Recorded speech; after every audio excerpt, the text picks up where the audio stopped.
There are many things to appreciate about this book. The language it uses is simple, and the questions it asks could probably be answered by most preschoolers. It also covers a broad swath of stories, including things like the cities of refuge from Numbers.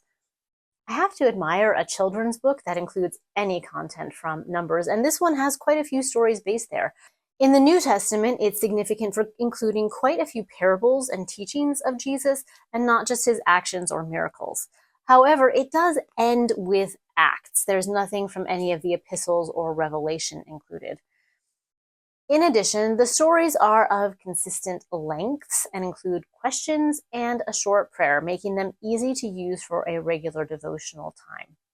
The pictures in this new version are colorful and pleasant, though not really remarkable. Some people who were familiar with the older version of this book miss the original pictures. The new pictures seem to be more specifically aimed at children. The author is probably better known as the author of the Living Bible, and it seems one of his main goals was to make the Bible more understandable to both adults and children. That said, the book is imperfect. When I first flipped through it, I wasn't too bothered, but as I started reading the stories and spending time with the pictures, I found more and more things that irked me.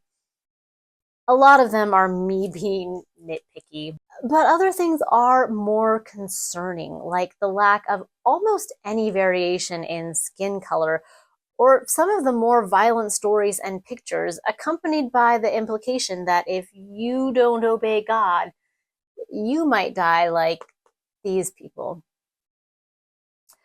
I was also bothered by the lack of inclusion of women's stories. Sometimes, even when the story was included, the woman's name wasn't, like in the case of Rahab and Naomi.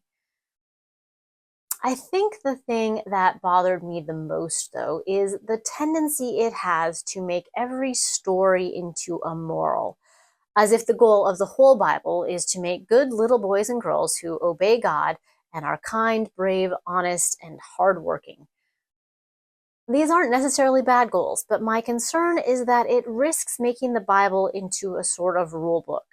It flattens the stories to one dimension and cuts out a lot of the depth and richness that they should have. This concern was shared by several other reviewers.